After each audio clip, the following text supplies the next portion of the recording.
Let me show you a video. The goal of our organization is not to convince people who have no kids to have 2 kids or 1 kid. It's to convince people who have 4 kids and to make it easier for people who have 4 kids to have 9 kids if they want. This is Malcolm Collins. Malcolm and his wife Simone are authors, private equity investors, and venture capitalists based in Pennsylvania. Earlier this year, they welcomed their amazingly named 4th child, Industry Americas, into the world. But if a family of 6 sounds like a pretty full house already, they don't plan to stop there. We're gonna have more than 7 if we can, basically, until my uterus is forcibly removed in a botched surgery. I'm gonna keep going. If you keep even vaguely up to date on the news, you've likely seen the Collinses about before. They've been interviewed a lot over the past few years, in newspapers, on podcasts, on TV. And that's because the Collinses aren't just planning to have lots of kids simply because they're fond of children. No, they're the leading lights of a niche yet vociferous movement which they call pronatalism. So the Pronatalist Foundation, which we run, says no matter what, we are going to have demographic collapse in the developed world, and it will wreak havoc on the economy.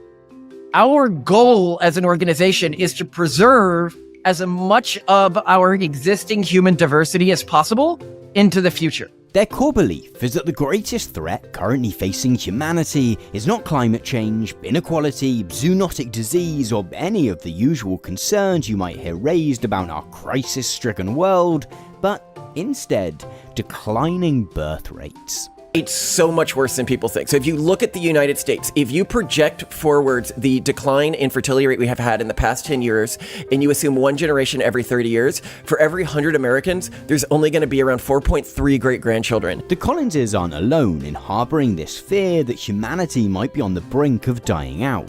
Pronatalism has become a highly fashionable thought trend in Silicon Valley.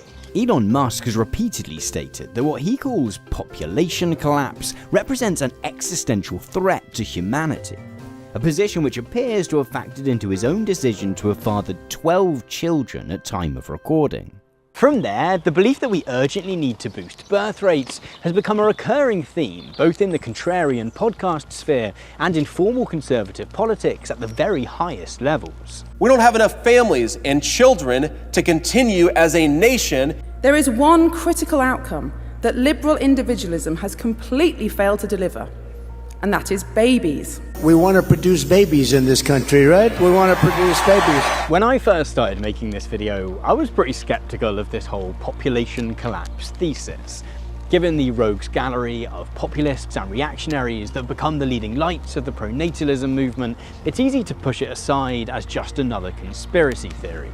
The latest installment in the franchise which brought us vaccine passports, 15-minute cities, and they're eating the dogs. They're eating the dogs. The more time I've spent digging around this topic, however, the clearer it seems that declining birth rates really are about to lead to some pretty significant social and economic challenges for many countries.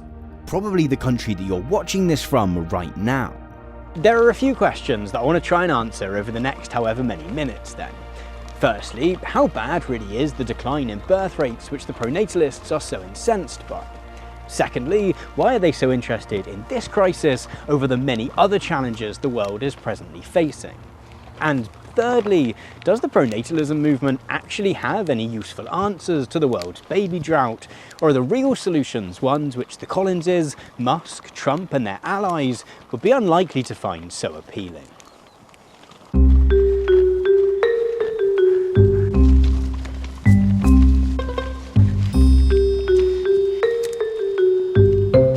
Any discussion of modern day concerns about birth rates has to start with this book. This is The Population Bomb by Paul Ehrlich. Published in 1968, Ehrlich's book makes exactly the opposite argument to that of today's pronatalists. Rather than population collapse, it warns of a rapidly approaching future in which an exponential rise in the number of babies being born means there are more human beings alive on planet Earth than planet Earth can adequately sustain. The main premise is that there's 3.6 billion people in the world today, and we're adding about 70 million a year, and that's too many. It's too many because we are getting desperately short of food, that we're very much short of other resources, and that above all, the very delicate life support systems of the planet, the things that supply us with all of our food, ultimately with all of our oxygen, with all of our waste disposal, are now severely threatened. What the population bomb does share with today's pronatalists is an unapologetic alarmism. At its heart is the observation that what Ehrlich calls the doubling time of the human population has been exponentially decreasing throughout history. Prior to 1650, he estimates the global population doubled around once every 1,000 years. Then, in the 200 years between 1650 and 1850, it doubled again. Then again in the 80 years following that. By the time the population bomb was published, that doubling time had dropped to just 35 years. The challenges which might come with such a rapid rise in population are fairly obvious. It might be relatively easy to double the global population in 35 years, but it's much harder to increase the size of the global food industry at the rate required to feed all those extra people. Can you build enough houses for them? Enough transport? Educate them all? Can the environment take the extra stress they'll place on the planet? Ehrlich's answer is an emphatic no. He went on to argue strongly for governments to introduce measures to discourage people from having as many children. The only hope that there is that we will be able, at least in the United States, through the political process, to get a government that's courageous enough to say, look, we're overpopulated and we have to have population control and start moving in that direction. This concern that the size of the global population might one day overwhelm the resources available to feed everyone wasn't entirely new.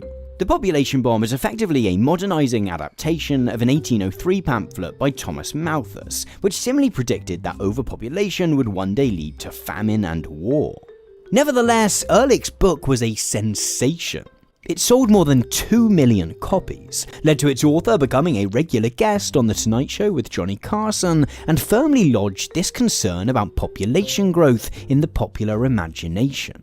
Until very, very recently, if someone was going to strike up a conversation with you about the global population, they were almost certainly going to argue that there was simply too many of us. Ehrlich's wish for population control even came true in at least one case in the form of China's infamous one-child policy, which punished families who had more than one baby.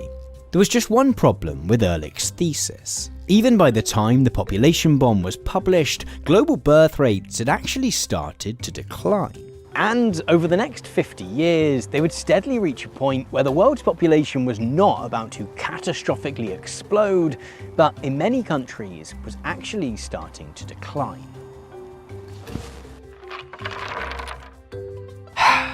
In short then, the basic phenomenon that the Collinses, Elon Musk, JD Vance and their fellow pronatalists are so concerned by is a very real one. Across much of the world, people are having fewer children than ever before. There are a few key metrics which help us understand how population size changes over time.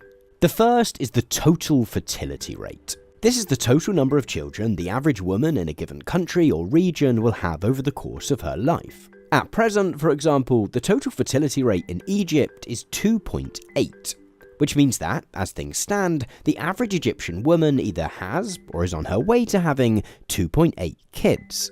But if we're interested in whether the population of Egypt or any other country is going to rise or fall over time, then we need to compare that figure to another metric called replacement level fertility. This refers to the number of babies that each woman in a given country or region would need to have for the size of that population to remain stable once that woman, and everyone else in her generation, passes away. In most countries today, that figure is around 2.1. The complete two children here effectively serve to replace the two parents who produced them when those parents die, whilst the 0.1 of a child accounts for the fact that, sadly, not all children will survive into adulthood to produce more children of their own. Broadly speaking, if a population has a total fertility rate of more than 2.1, it will grow.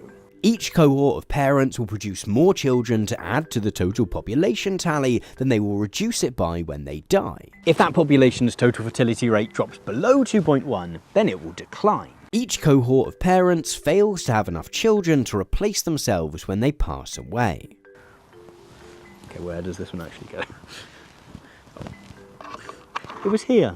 Of course, within a certain country, this rise or fall can be either exacerbated or alleviated by migration, as people either flock to or flee from a certain place. Nevertheless, if we look at this chart recording shifts in the global total fertility rate from 1950 to 2023, we see that from a peak of 5.3 in 1963, that figure has been trending steadily downwards. As things stand, we're having just 2.3 children per woman, and that downward trend only needs to continue a very, very tiny amount more before the global population begins to shrink. At present, this is exactly what demographers expect is going to happen. The United Nations currently predicts that the global population will peak sometime in the mid-2080s, at which point declining fertility rates will launch us into a new era of increasingly rapid population decline. And while Paul Ehrlich might be popping open the champagne, the pronatalists are concerned that a situation of what they call the population collapse might simply present us with a whole new set of challenges. Let me show you another video. Why is it in Japan many people have no children? Why the population is going down? Why women having so few children? Are you worried about there being so few children in Japan now? This is a clip from Birth Gap, a film by campaigner Stephen J. Shaw, who, like the Collinses, has made raising the alarm about falling fertility rates his personal mission. He's seen here doing some spontaneous street interviews in Japan, which has long been viewed by pronatalists as one of the canaries in the population collapse coalmine. Like many wealthy countries, Japan experienced a significant baby boom in the wake of the Second World War. But where the baby booms in the US, the UK, Canada and much of Europe lasted for around 2 decades, Japan subsided after just 2 or 3 years. After which, the country's total fertility rate began to fall precipitously. As we can see from this chart, in 1947, Japanese women were having, on average, 4.5 children each over the course of their lives. But by the mid-1950s, that figure was already tickling the replacement rate of 2.1. In the early 70s, Japan's fertility rate finally plunged into the sub-2 zone, and ever since the 1990s has fluctuated between 1 and 1.5 children per woman. Improvements in public health and the associated increase in life expectancy mean it took a little bit longer for the country's total living population to begin to decline. It kept climbing, if more slowly, until 2010. Then it began to happen. Every year for the past decade and a half, Japan has had fewer people living in it each December than it had the previous January. It's a very difficult issue and there is no easy fix for this issue. Countries like Japan and South Korea often take the headlines when it comes to discussions of falling populations.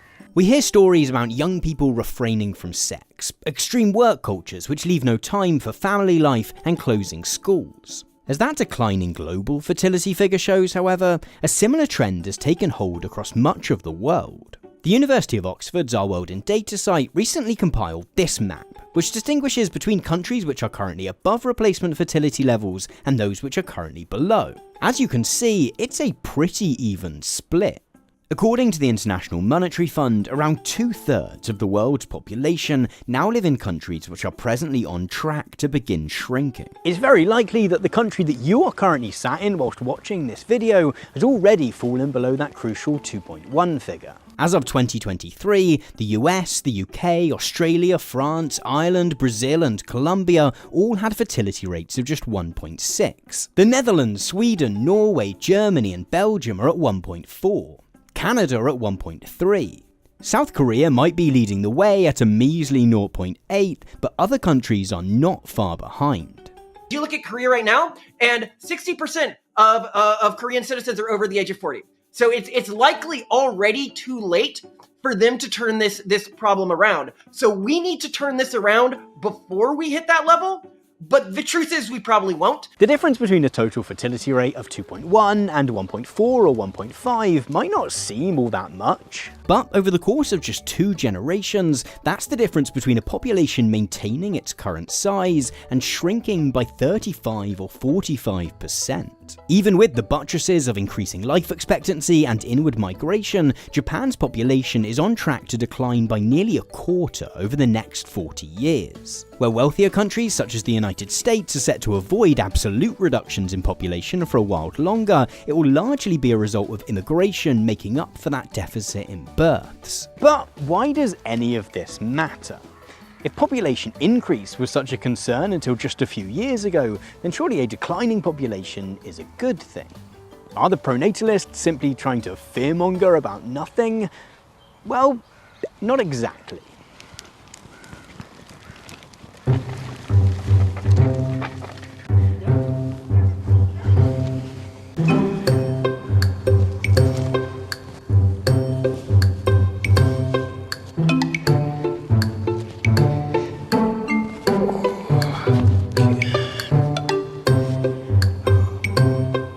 The potential challenges associated with Paul Ehrlich's population bomb scenario were fairly easy to get our head around.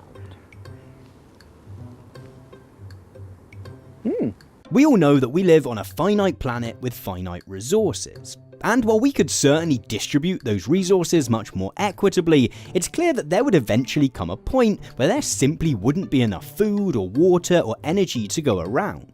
The challenges associated with a declining population are a little bit more nuanced. For some pronatalists, the fear is one rooted in outright racism. They look at this map of countries with above and below replacement level fertility and worry that, to put it bluntly, African countries are quote-unquote outbreeding European and North American ones. Hungary's far-right Prime Minister Viktor Orban has openly built his policy agenda around fighting such a scenario. We're living in times when fewer and fewer children are being born throughout Europe. People in the West are responding to this with immigration. They say that the shortfall should be made up by immigrants. What we need is not figures, but Hungarian children. In our mind, immigration means surrender. Others on the right fear that, regardless of what happened within their borders, shrinking national populations will lead to decreased military, economic and cultural strength on the world stage. But even if we bracket off some of this more extreme stuff for a moment, and even if you believe, quite plausibly, that the declining impact on the environment which will come with a smaller global population would be a good thing, then there's still some very real practical challenges which come with a country or the whole world's population declining too rapidly. At the heart of this issue is the simple fact that a population which is shrinking due to low fertility rates doesn't shrink proportionally to its current makeup. Instead, as people have fewer and fewer children, there's an increasing proportion of older people to younger ones. We can see this fairly plainly in this chart, which tracks the median age of people in Europe and North America from 1950 to the present day. Since the end of the post-war baby boom, the median age of both regions has increased by about 12 years. The crucial figure to keep our eye on, however, is what's called the old age dependency ratio. This tracks the percentage of a given population at a given time which is over the age of 65. And it's referred to as the dependency ratio because as they retire or become unable to work, old people become increasingly dependent on younger people to keep things ticking over. This is sometimes true in a very direct sense. They might need carers or healthcare workers to look after them. Even if they're healthy, they need shop workers and delivery drivers and warehouse staff to furnish them with goods and services. Older people continue to use electricity, water and roads which need maintenance and improvement. And on a broader level, for older people to receive either state or private pensions, they need younger people to be paying taxes and keeping the stock market buoyant enough that there's something to pay them. In a country which is either at or above replacement level fertility, this isn't too much of an issue.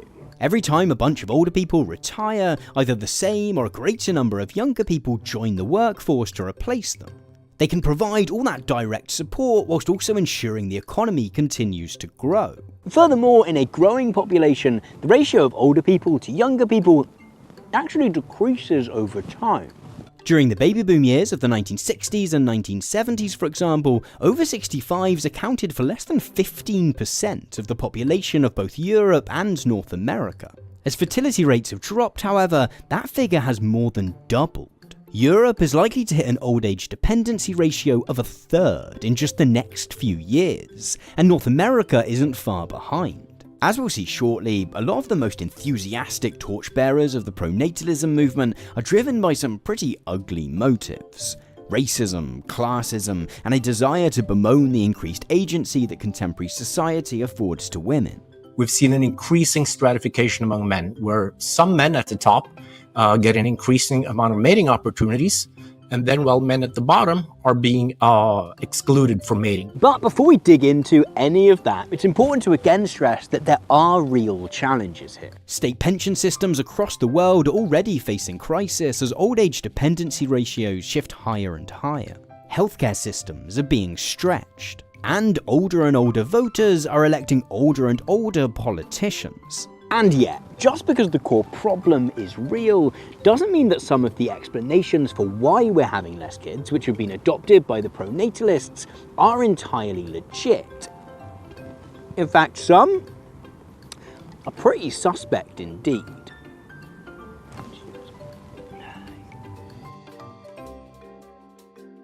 So I guess it's about time we talked about this thing. If you look at this chart, tracking the changing total fertility rate in the United States and United Kingdom from 1950 to today, you'll see that things really began to take a turn during the 1960s, which makes a lot of sense. In 1960, the US Food and Drug Administration approved the first oral contraceptive pill. Just 4 years later, 1/4 of all American couples were using it. Its rapid popularity saw the various legal restrictions on who it could be prescribed to gradually overturned, and its efficacy and ease of use ensured it was quickly embraced by women and couples wanting to gain greater control over if and when they conceived. All of this makes it kind of easy to infer that the decline in fertility rates is a direct result of contraception simply getting much better and more widely available. In fact, some pronatalists have flirted with trying to shed doubt on the efficacy and safety of the pill. I'm not saying that people shouldn't use birth control. I think we shouldn't use, I think hormonal birth control is making a lot of women sad and depressed. Yes. And they don't realize it, and they don't realize that's the cause. Nevertheless, this is a niche view. Even those commentators most willing to bemoan expansions in women's agency will accept that safer and more reliable contraception has been a means through which people have changed the number of children they had rather than the reason that they've done so. It seems obvious that, one of the causes, the distal causes, I would say clearly, is the promotion of the birth control pill. But even that is a somewhat shallow answer because there's a very specific set of social and economic realities, zeitgeist, that even made the invention and distribution and acceptance of the birth control possible. For one, many countries previously saw a drop in peacetime fertility rates during the Great Depression, when the pill hadn't even been invented yet. Further, as Stephen J. Shaw highlights in responding to Jordan Peterson there, the pill wasn't legalized in Japan until 1999, when that country's total fertility rate was already well under replacement levels. But perhaps you can see why declining fertility rates might have piqued the interest of some conservatives. Because while the exact reasons that we're having less kids are hotly contested, we do know that it has something to do with countries getting richer, and more particularly, women becoming more educated.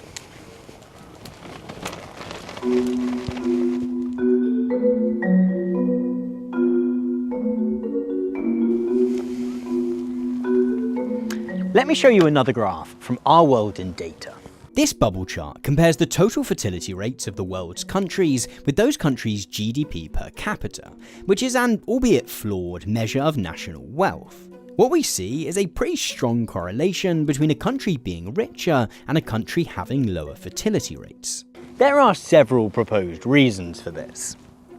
One is that in poorer countries, children are often an economic benefit to a family.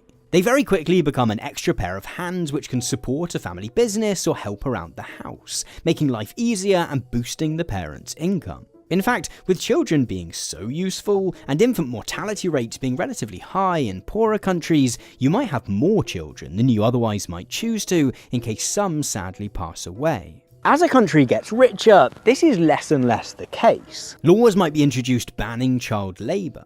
The government is likely to introduce compulsory education up to a certain age. Children very quickly cease to be an economic boon and become an economic burden instead. Not only can they no longer boost the family finances by working, and not only do you still have to feed them, but you might need to buy them school books and uniforms and transport them around. Just as important, however, is this graph.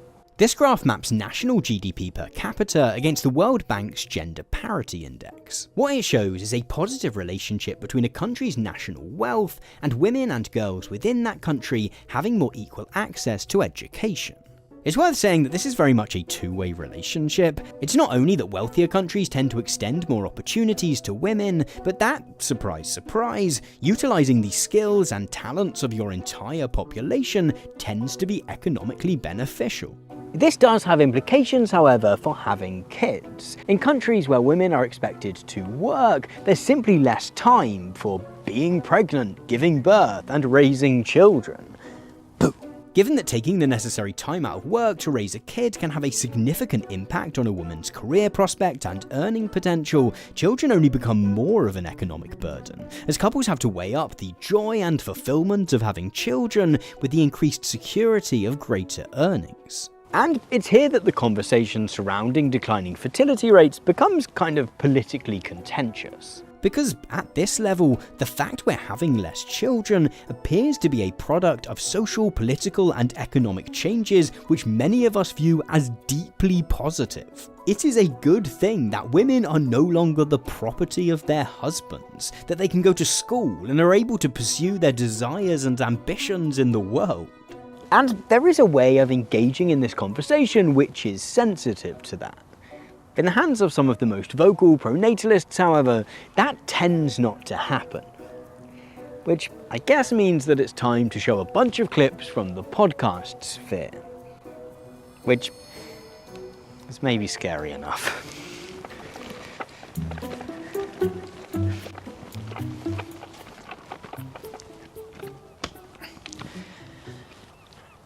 Let me show you another picture. This is the thumbnail from an episode of British podcaster Chris Williamson's Modern Wisdom podcast. Williamson is an ex-Love Island contestant turned British Joe Rogan alike.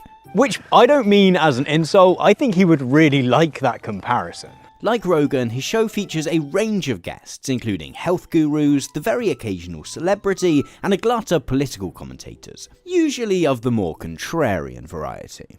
Yeah, the idea that we are living through a climate catastrophe seems highly suspect to me.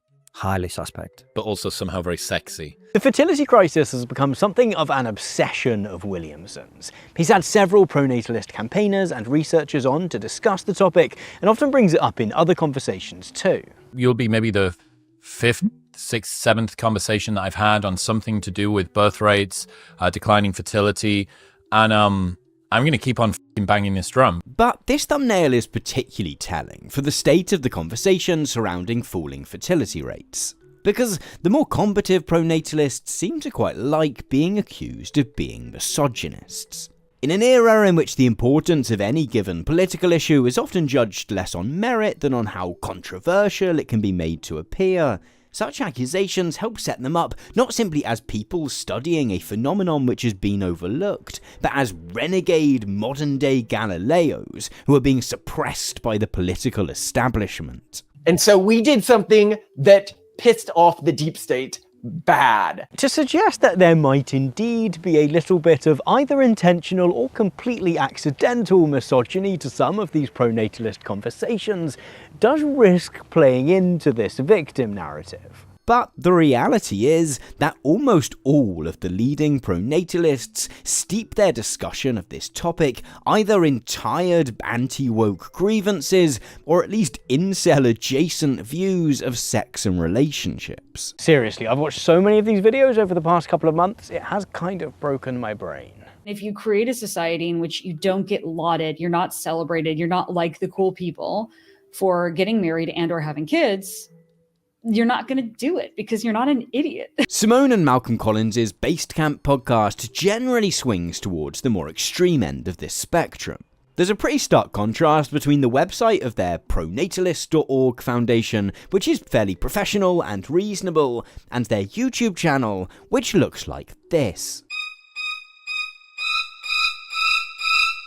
Whether as a result of audience capture or simply an attempt to get more clicks through sensationalism, by the time of the 2024 US presidential election, the Collins' slightly oddball response to declining fertility rates had descended into them ranting about how the Democrat Party is actively trying to keep women single in order to get more votes. Women in society historically, they would rely on a partner to help care for them and to help care for their kids. Oh, and now it's the state. Yeah, and when you disintermediate the family unit, you can use the state both to decrease the BATNA of a woman to not have a partner, while also acting as the caregiver. Like, these women are sort of like nuns to the state. They're basically married to the state. Amid this hyperbole and invective, the Collins' core argument is that the drop in global fertility rates is primarily the result of shifting cultural priorities. Some mixture of the decline of religion and the rise of feminism has, they argue, caused a shift in gender roles which is damaging relationships and by extension leading to a lack of kids. I think part of this is progressivism has made women undateable and unmarriable, like the modern iteration of it. Their supposedly egalitarian solution to stopping the decline in fertility rates is thus to encourage groups who already seem to be having more kids to have even more. And while they strongly refute any accusation that they have eugenicist tendencies, this does seem to amount to encouraging rich people like themselves to reproduce over others. The point of why governments need to encourage pronatalism is because they need to produce more taxpayers. If governments only produce more non-tax-paying, very low-earning citizens, their infrastructure is still going to crumble, they're still going to be politically unstable, they're still going to have pension fund nightmares. What you need is high taxpayers. And so any government incentive to have kids should disproportionately incentivize those most likely to pay a ton of taxes. This focus on cultural change runs throughout the podcastified version of the fertility rates conversation. In fact, Chris Williamson's conversation with Mads Larsen is a pretty good case in point. Larsen is a literature scholar and evolutionary psychology enthusiast whose interest lies in what he calls mating ideologies. In short, the changing ways in which societies think about sex and relationships. It is the foundation of all social orders. We like to think that politics, philosophy, all those big subjects are what it's all about, but at the foundation, it's how men and women reproduce. And upon that, everything else rests. That thumbnail aside, Larsen is less of a controversialist than the Collinses. Nevertheless, both he and Williamson are pretty certain that declining fertility is a direct result of more and more people being single. This, it's worth saying, is a very real trend. Between 1990 and 2019, the proportion of 25 to 54-year-old Americans who are single increased from 29% to 38%. It's also increased ever so slightly more among men than women. As Larsen tells it, the key factor here is a shift in our contemporary mating ideology, which has allowed women to become more choosy in who they date and have kids with. Women have been empowered to have their own jobs, make their own money, be free, and importantly, to choose their own partners for the first time in human history. The result of that has been that the better women are doing, the more they exclude the lowest value men from their potential pool of partners. The challenge, as he sees it, is that there simply aren't enough quote-unquote high-value men to go around. The women who miss out thus end up sad and alone, as do the quote-unquote low-value men. What's interesting about this conversation, and so many others like it then, is how quickly it transforms into a fairly generic manosphere debate with all of the usual concerns. The idea that there are reasons to not want to have children. One reason is an overwhelming self-centered narcissism. That's not the only reason, but it's definitely one reason. And people talk about, the interference with their personal freedom and their desire to pursue their career. And in that, I read something like the absolute inability to ever sacrifice your own narrow self-interest, and I do mean narrow, to the what would you say, concerns and needs of other people. As with the Collinses, these conversations often include moments of qualification in which the interviewees attest that they're big supporters of women's rights and gender equality. It's very important for me to state that I am an enormous supporter of equality for women. But whether they intend to or not, these conversations cling to highly misogynistic views of the world, which cloud any real explanation for why we're having less kids. Larson's frame of a shift in mating ideologies, for example, quickly naturalizes women's subservience to men. The supposed tendency for heterosexual women to seek quote-unquote higher value male partners is interpreted as some primal urge, rather than the historically contingent outcome of a world which, in the case of the US and the UK at least, didn't allow women to independently open bank accounts until the mid-1970s. On a far more fundamental level, there's also this sense that despite these claims by pronatalists that they're all for women's liberation, there is this sense that all of this is kind of women's fault. Women are portrayed as beings with agency who are denying men relationships and children, while men themselves are seen as passive victims of the fertility crisis. How do you know that it's women's standards being too high and not the standard of men decreasing? Because it's relative. I mean, men are men and women are women. Going out and saying to men you have to get better. I mean, who would go out and say Somalis need to get better? Or this gendered perspective is aided, of course, by the fact that if you trawl through the many, many podcasts which have been recorded about fertility rates over the past few years, there's something which feels like it's more absent than it should be. Maybe not entirely, but enough that it would be ludicrous not to mention. A good 90% of them are just super lengthy conversations between two dudes. If you genuinely think that the decline in fertility rates is primarily the result of women making different choices than they used to, it just feels like a good starting point would be to, ask one. The other core problem with these conversations, however, is that it's just not that clear at all that the decline in fertility really is primarily the result of cultural concerns. In fact, despite Jordan Peterson's comments about narcissism, there is plenty of evidence to suggest that most people still do want to have children. The real question then is why they're not able to achieve that desire. Oh shit!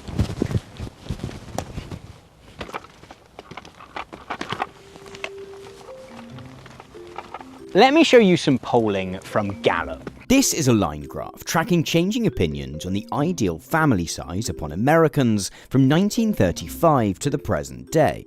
What it shows is that after a steep decline during the 1970s, a preference for larger families has been broadly increasing for some decades. The same dataset shows that not wanting to have kids at all remains pretty rare, with just 8% of respondents replying that they neither have children currently nor want them in the future. UK polling has similarly found that among 18 to 34-year-olds, just 13% are currently childless and determined to stay that way. All of which leaves us in a kind of odd scenario. If the vast majority of people still want to have kids, then what's stopping them? Well, we have some polling data here too, although the answers are a little muddier. When the topic of declining fertility first began gaining some mainstream attention a few years ago, the New York Times commissioned a poll asking Americans aged between 20 and 45 who currently had or expected to have fewer children than they would ideally like, why they expected to fall short of their goal. The top 5 on that list: childcare is too expensive, want more time for the children I have, worried about the economy, can't afford more children, and waited because of financial instability. In short, time and money. And this polling was carried out before the pandemic and rampant inflation inspired a new wave of economic anxiety. Noting the particular drop-off in births among millennials, the Washington Post's Andrew Van Dam wrote in 2023 that just about every source we consulted pointed to the broader economic climate.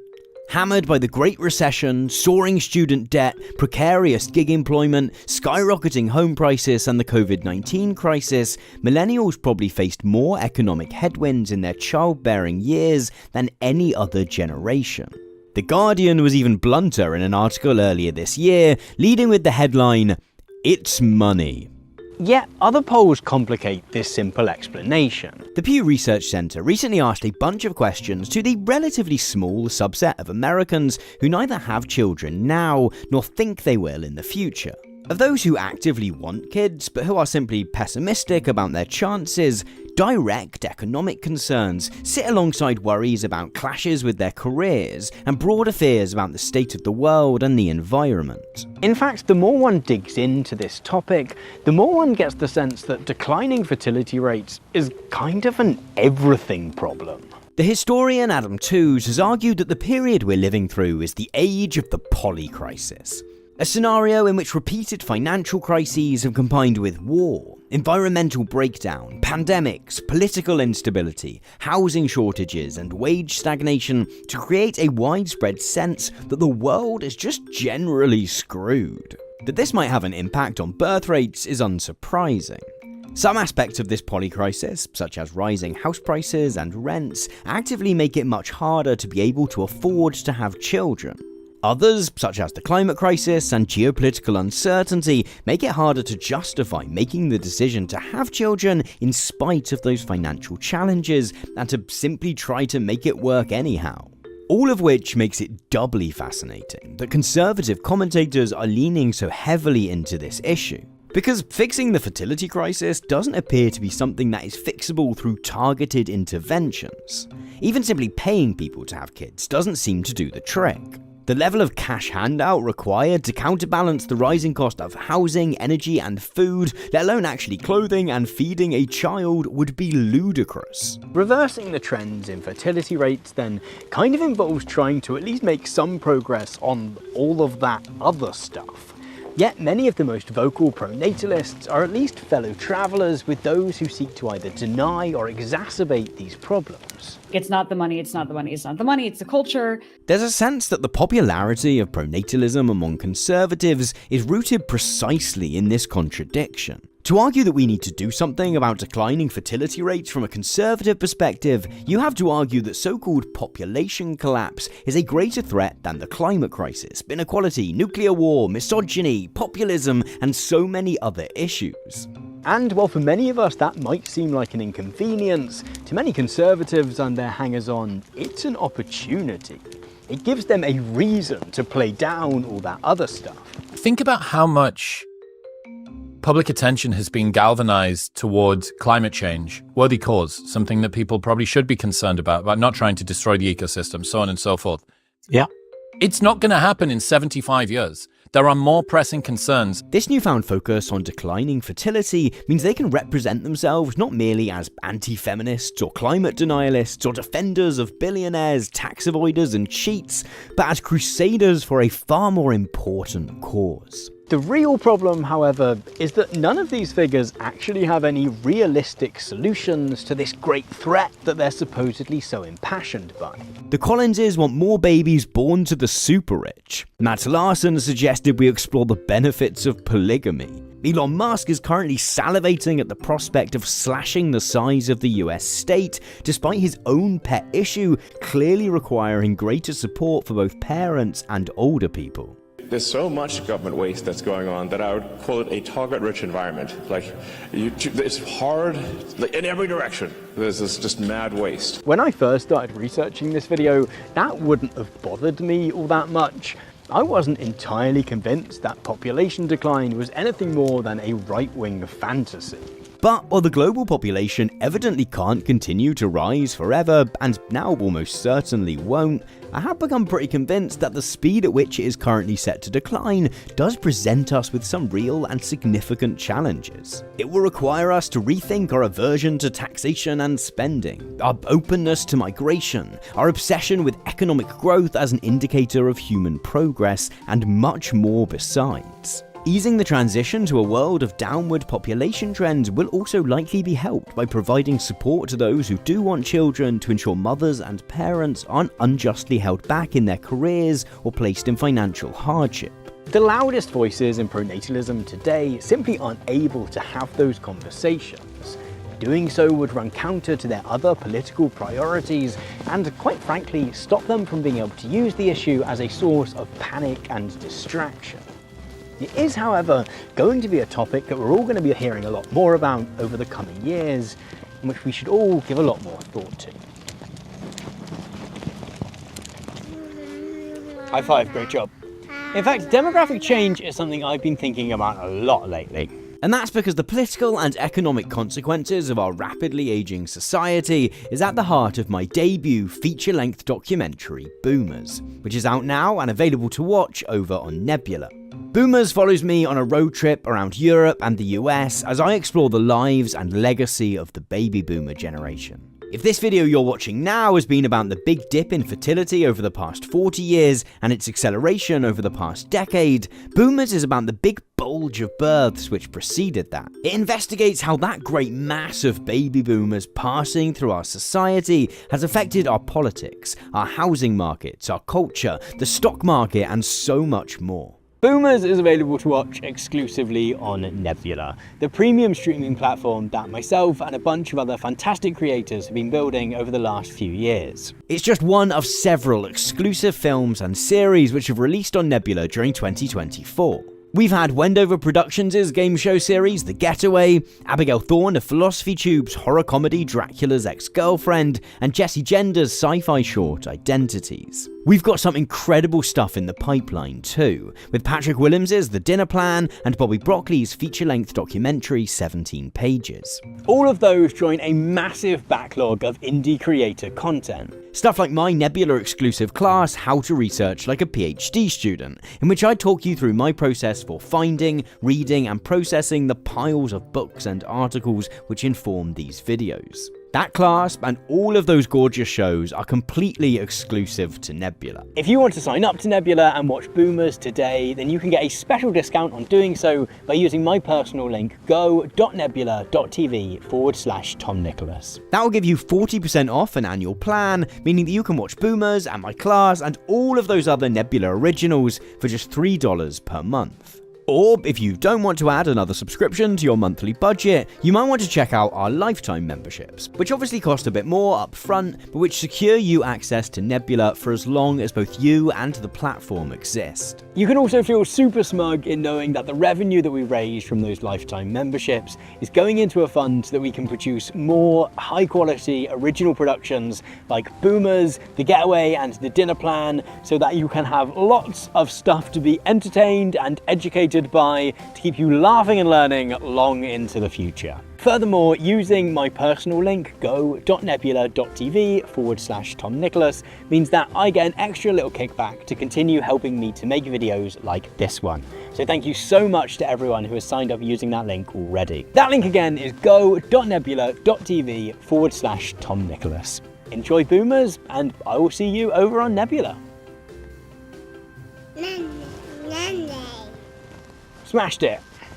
Thank you so much for watching this video, and happy holidays to those of you who are celebrating a holiday of some description over the next few weeks. All that's left for me to do is say a quick thank you to my top tier supporters over on Patreon, who are Agent Maxwell, Alexander Blank, Amit Singh Parahar, Bill Mitchell, Dickon Spain, Fiasco Linguini, Gabriel Koch, Gary, Glenn Sugden, Jarabar, Jimmy Dunn, Lisa Yuan, Neil Zabildgard, Paulius Edicus, Richard Rapoon, Sergio Suarez, Sophia R, Strange Weekend, Yillimson, ZC Reese, and Zoe Alden. If you'd like to join them in getting early access to my videos, little hints at what I'm working on, copies of scripts to videos, and my weekly blog, the Friday Update, then you can find out how to do so over at patreon.com/Tom Nicholas. But other than that, thank you so much for watching this video once again, and I'll see you in the next one.